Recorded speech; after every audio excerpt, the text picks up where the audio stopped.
Thank you for that introduction. Yes, certainly, my rosy roti completely comes from people going to stores, right? So I'm Juhi, and we design stores for a living. I hope I'm heard clearly. Is that good?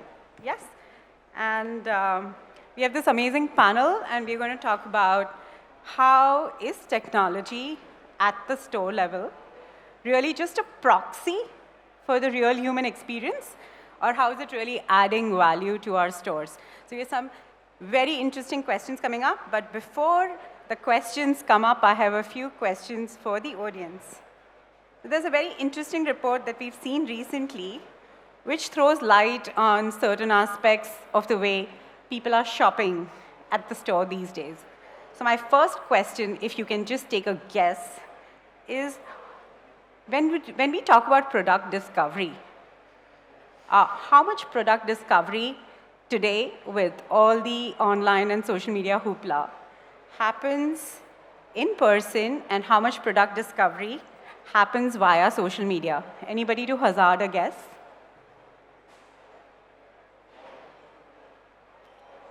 Yes, take a guess. I can't hear you. Can you elaborate the question better? Because we have not understood the question. So you want the customer to discover your new product or your new service, right? Where is the customer finding your product? Do you think more customers find your product via social media, or more customers find your product in the store? Of course, in the store. Thank you so much. That was awesome confidence. So there's this report by PwC that tells you that the product discovery via social media stands at about 31%. This is a survey that just happened in the festive season of 2023. And in person at the store, we are looking at a whopping 58% discovery, product discovery, right? So that's happening. So I have one more thing, comparison shopping. Do you think your customer is comparing more on Google or going to the stores and comparing the competition products?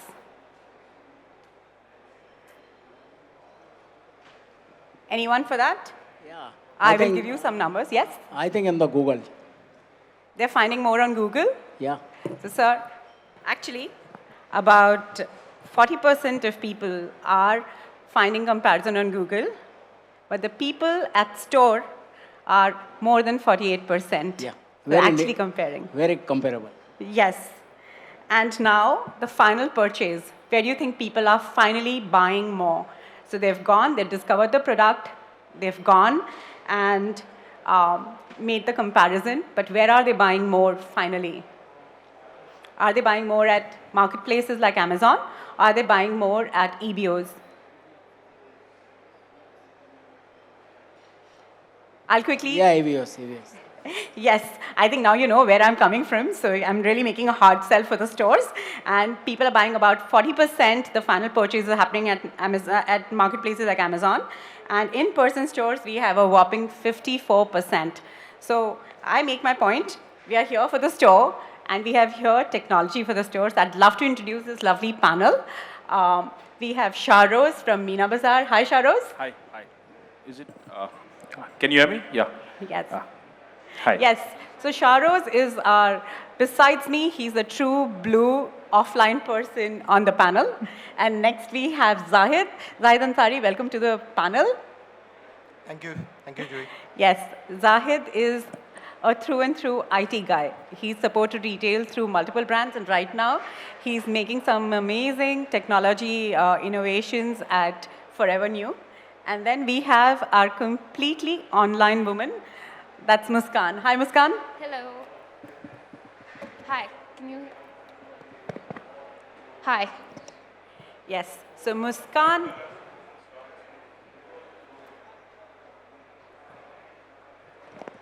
Should be better. Yeah. Better now. Yeah, I'd like to chill back as well. Yes.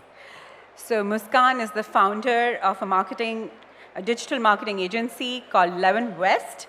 And now we have some questions that we're going to throw their way. So here's technology, and here we're saying that technology has made all these leaps and bounds of getting customer into the store, right? But once they're into the store, how are we really making a difference through technology? So if we look at, say, the way storefronts were pre-2020 and the way storefronts are in 2023, 2024, what differences have you, what kind of changes you've made at your brand level? Shahroz, would you like to take this question? Yeah. Thank you for the question. It's a wonderful question that you're talking about. So storefront prior COVID, prior 2020, it's kind of a very typical layout that people generally make.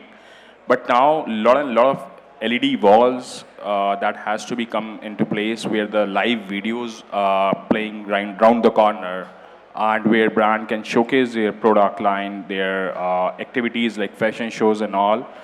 That's why we have, many of these stores, we install 10 feet big screen in front of our facade, where almost, every day we run a very good fashion show on that screen that engage the customer, that attract the customer from whenever they enter into the malls. So yes, this is something which is adopted by many of the brands right now.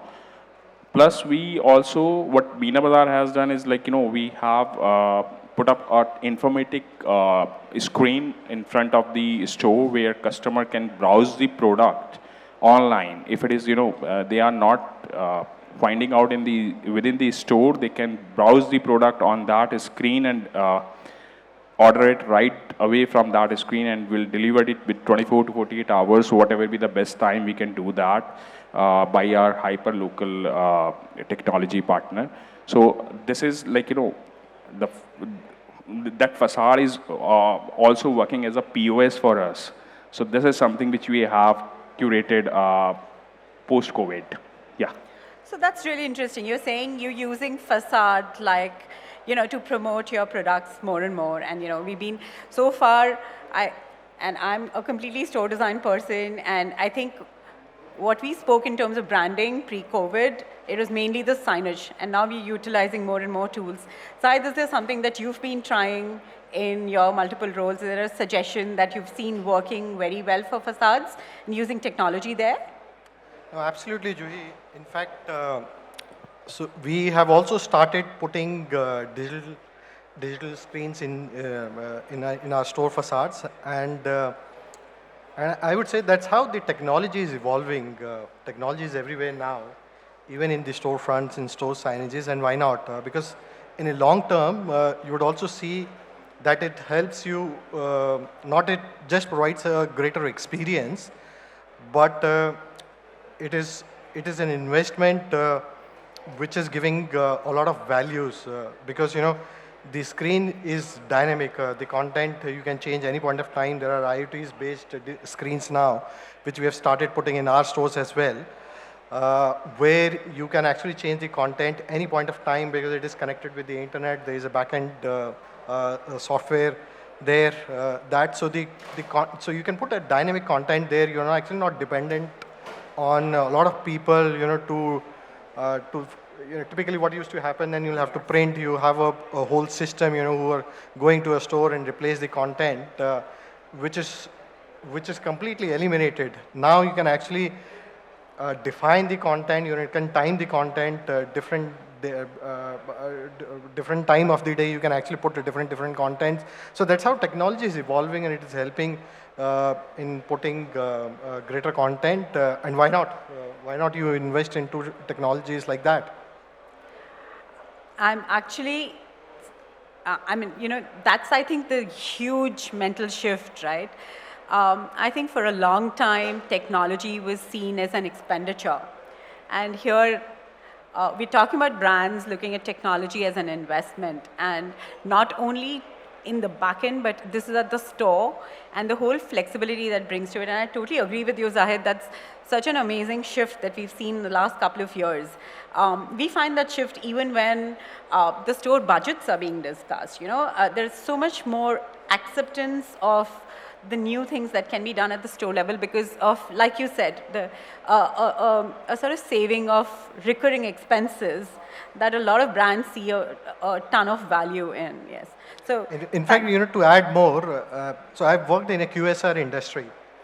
And I actually realized the pain 10 years back when these digital screens were not there. They were not actually that advanced, where you can actually dynamically change the content any point of time.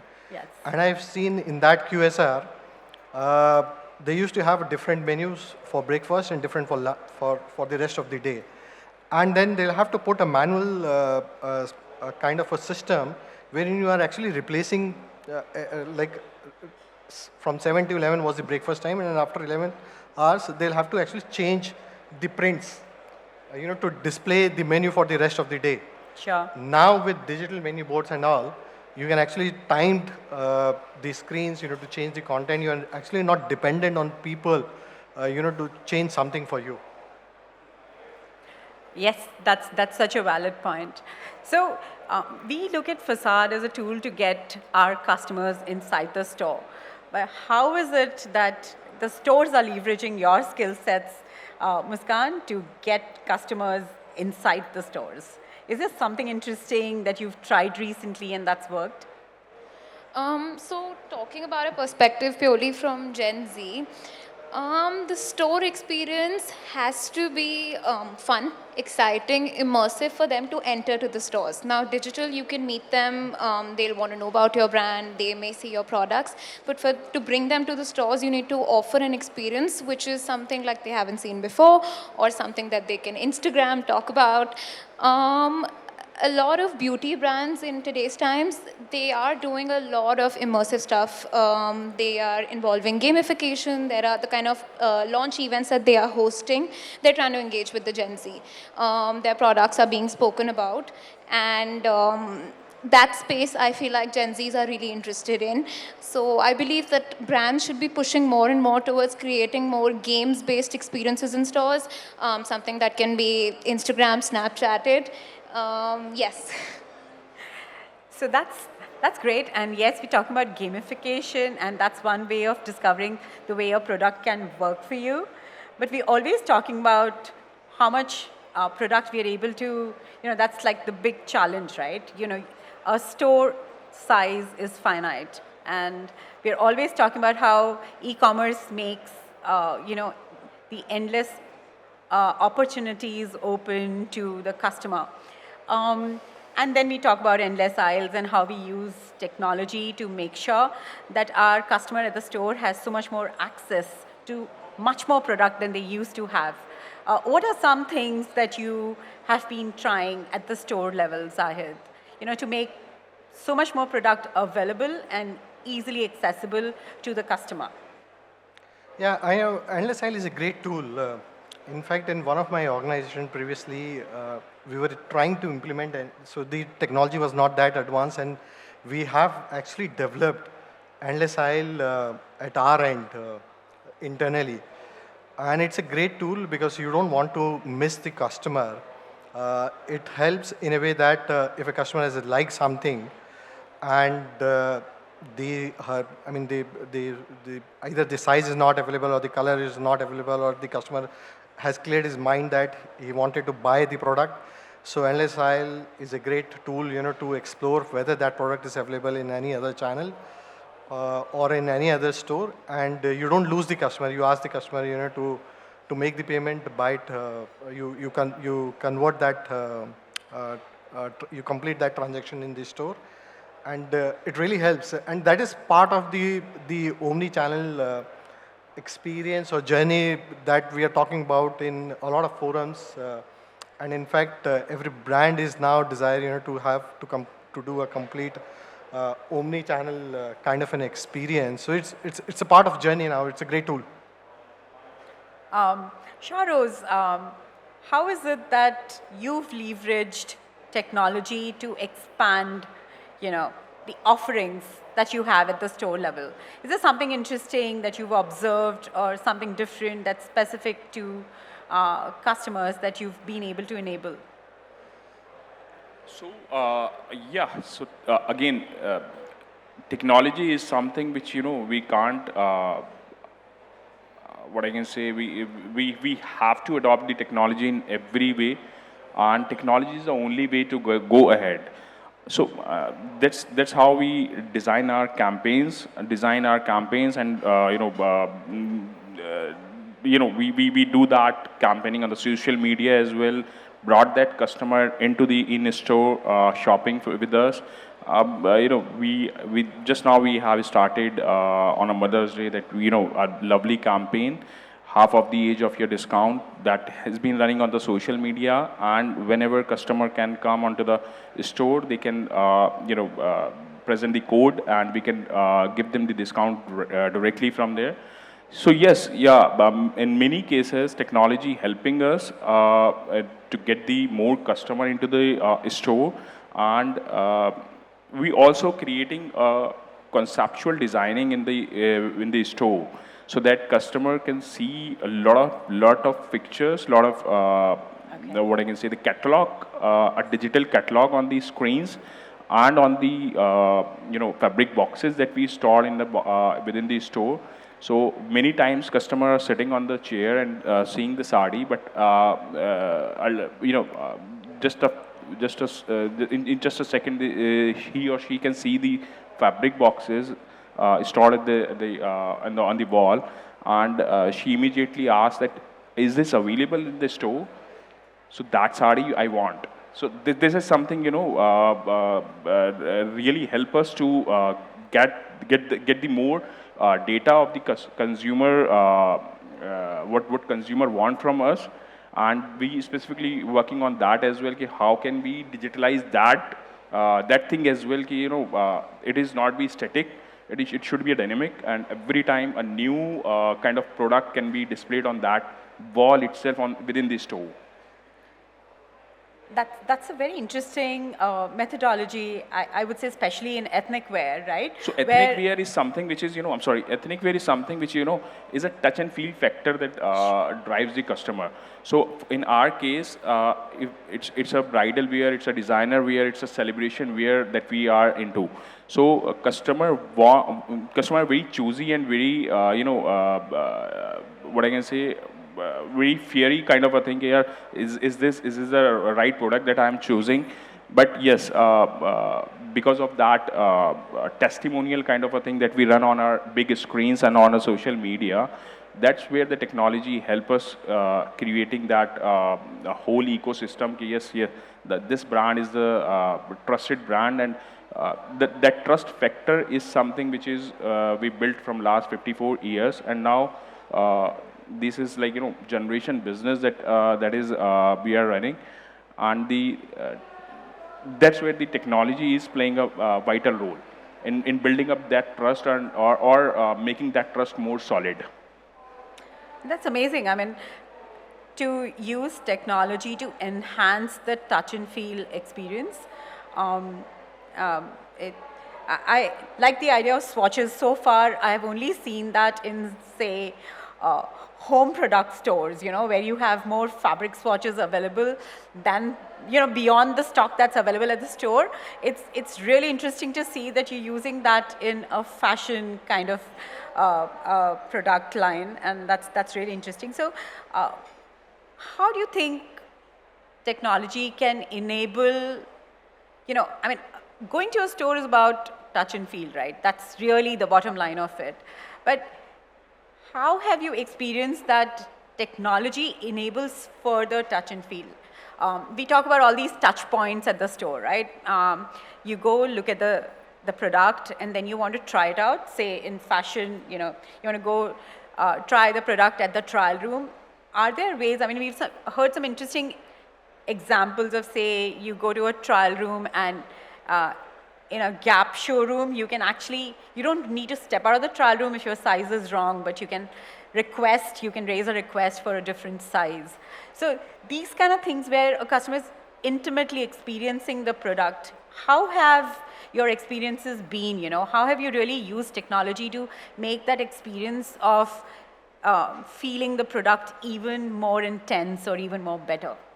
I don't know. Zahid, would you like to take this question? Yeah. So I know these technologies are emerging, and the brands have started putting some kind of screens inside the trial rooms where you can actually order the next size, or maybe they are doing suggestive sellings and all. But it all depends how you position your brand.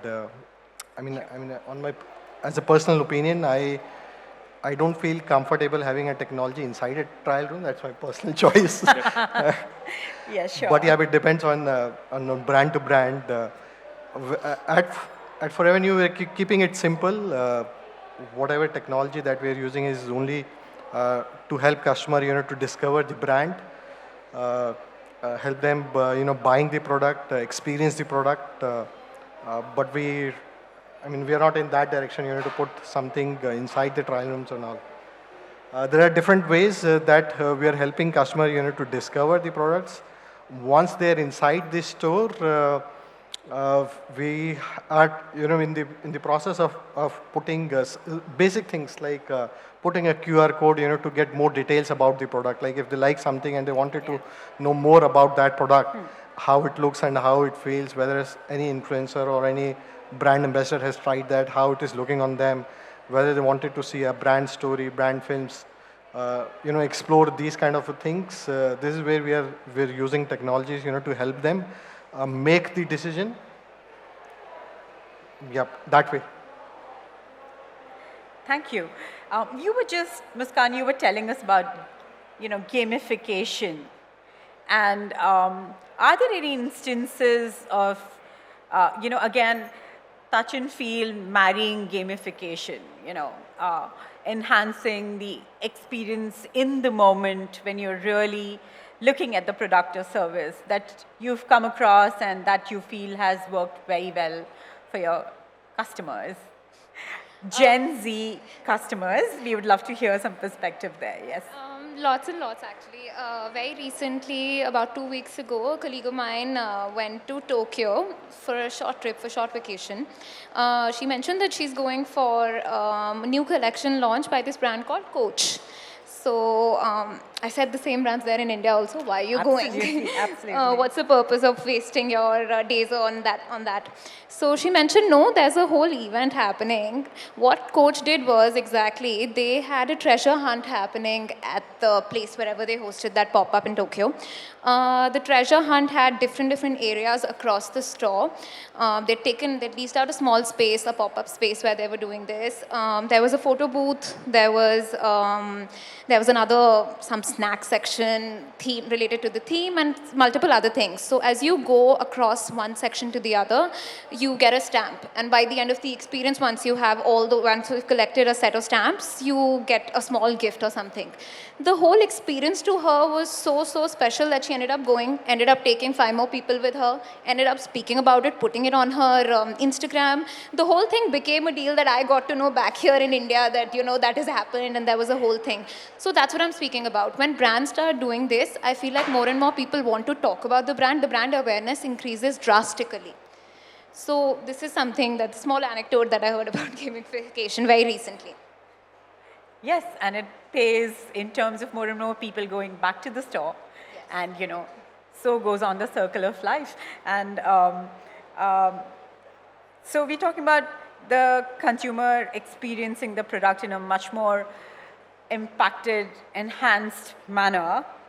And does that lead to more sales? What more are you doing at the point of sale per se, We already have a lot of data saying that stores are still leading the way in terms of the amount of sale that they are doing for brands that are truly omni-channel.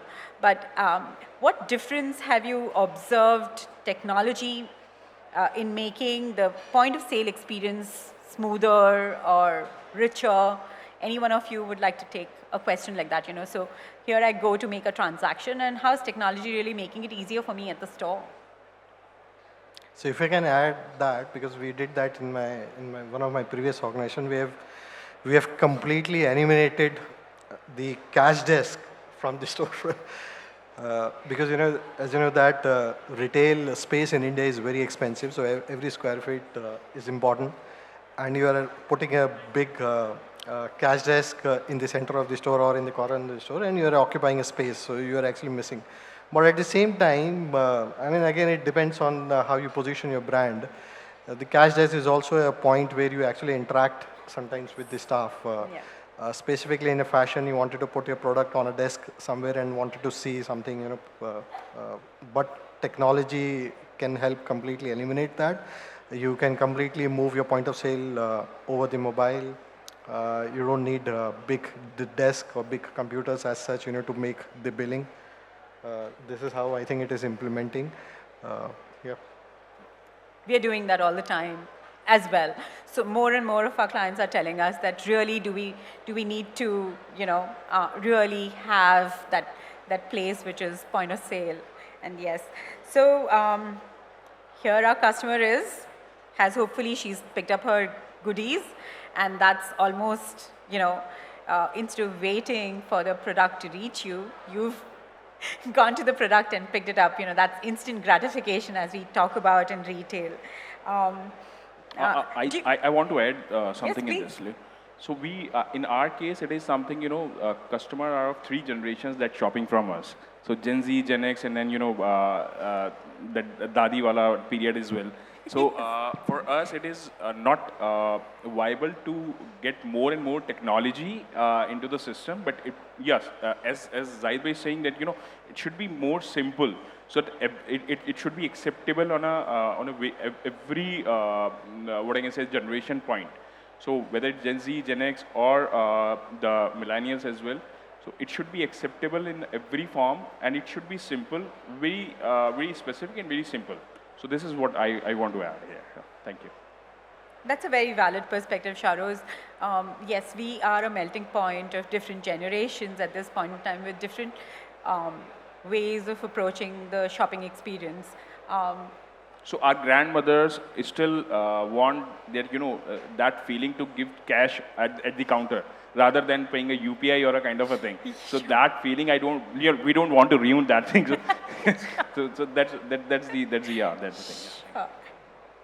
Sure. And how do our future customers look at this, Muskaan? How do you look at instant gratification is, for older generations, as simple as picking up and owning that piece of garment, or anything else that you're looking at. But how do you think that Gen Z is responding to instant gratification at the store or in any other fashion? So instant gratification is the very DNA of Gen Z. They want to stream it right now, download it right now, have it right now.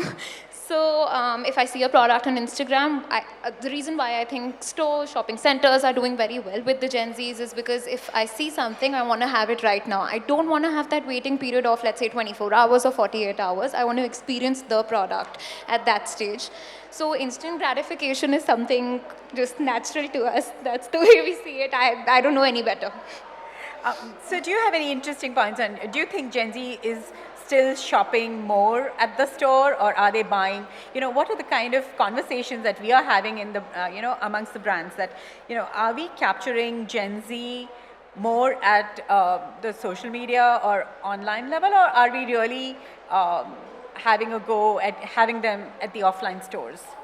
What are the numbers saying? So it's an omni-channel experience, really. The first place where you meet them would be social media or Google or whatever. But I believe sales do happen at the stores. The way they think, I believe that they want to experience the product in person. If they're spending money on certain things, right now they've not reached that pay bracket wherein they're the biggest spenders, right? Yes. But they're aspiring to. So they want to experience the product in person. They want to have that feeling of going to the store, buying the product, and coming back home with those shopping bags. So I believe stores are doing fairly well in that regard. So there's hope for us, folks who are looking at the physical retail part of it. As we sort of wrap up this conversation, are there any questions that you would like to aim at our panelists? Yes, please. Yeah, hello. The question that I have is more of a larger question actually to the panel, anyone who would like to tackle this. Do you really then believe in having a digital asset led by a physical one, or is it the other way around? Is it really is it really like a phygital, or is it digify? Which way is it? Sorry, I couldn't understand the full question. You mean digital Do you, assets? yes, having a digital asset led by a physical, or is it the other way around? Because I think we were discussing about, If I may say, what comes first? Is that what you're asking? Yes, in a way. What comes first? Does the digital See, I come think first? these days we are talking about unicommerce or omnicommerce. It doesn't matter, and it's very difficult to know from where it has actually originated. You can have a customer inside the stores. Probably you think that the customer is coming for the first time. Probably the customer has already explored the products online and he wanted to finalize this transaction at the store. And it can happen otherwise also. The customer has actually gone to the store, liked the product, browsed the product, but didn't complete the transaction. He wanted to go back and explore the online channels, whether to see some better deals available on that. So, I mean, I think as per my opinion, per se, it's very difficult to predict what is going inside the customer mind. And in the today's era, which is of unicommerce, it's like very hard to predict from where it has started, and that's how you actually need to plan your brand, keeping consumer in mind. Don't create strategies which are very specific to channels. So customer can come from any channel, can complete the transaction at any channel. I hope I answered the question. Thank you. Thank you. Okay, Hi, interesting discussion, very futuristic and very inspiring. Juhi, I really love the way you are conducting this, and my question is directed at you. Design plays a great role increasingly, so you work with a lot of retailers. I want to know, in the light of the discussion that you just had, how do you have to adapt to, the design to the new buying experience or experience-led retailing that is happening now? We all have to adapt. I think the quest here in this entire conference and in life in general, when we're looking at retail is, I think we all are trying to understand how is it that the consumer is buying. And we all want to keep up with how the consumer is buying, first find that. So it's no different for a retail designer like me. We're constantly talking to our clients. We are constantly looking at research and understanding that, what has worked for some other brand elsewhere or in a competition space. And we're looking at, and we make recommendations as well. And our clients come back with huge database and recommendations to us as well. That, this is what we are doing. And it's different for every brand. This is what we are doing in the back end. How can we really maximize it at the store level?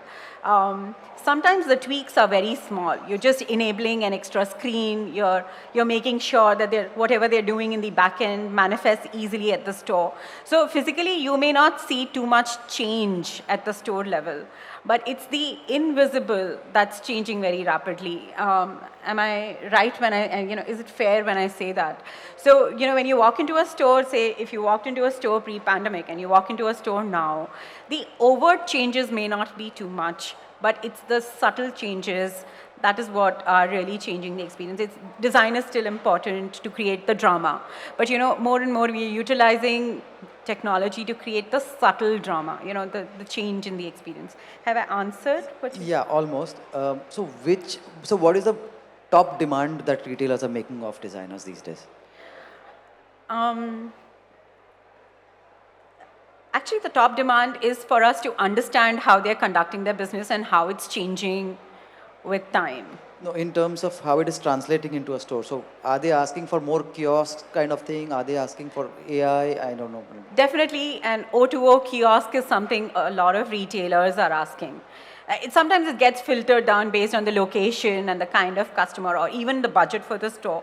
But the O2O is the online to offline, offline to online kind of things are something that we're doing all the time. There are always conversations, especially in the initial stage right now, and I'm predicting that in the next couple of years, these budgets, the way budgets for technology are expanding, the budgets for technology at the store level will also expand further, as competition gets stronger and everybody's experimenting. So it'll happen. I mean, I think a lot of conversations are happening right now, but not so much physical impact. But in the next couple of years, you will see a lot of physical impact. So it's like omni-channel. People used to first talk about it. Now it's actually happening. Absolutely. All right. Thank you so much. Thank you so much.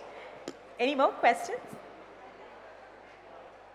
Yes, thank you so much. Thank you for being a lovely audience. And really summing up, a store is where the rubber really hits the road. That's where we really see what we've been doing in the back end. Does that truly have an impact? And increasingly, and more so, even with the changing world, just so much sale that happens actually at the store. And if we can use technology to improve that experience better and better and make sure that our customers are touching and experiencing our products better, and we're using technology to support that, I think that's the real mix. And here's to more of similar experiences. Thank you so much. Thank you.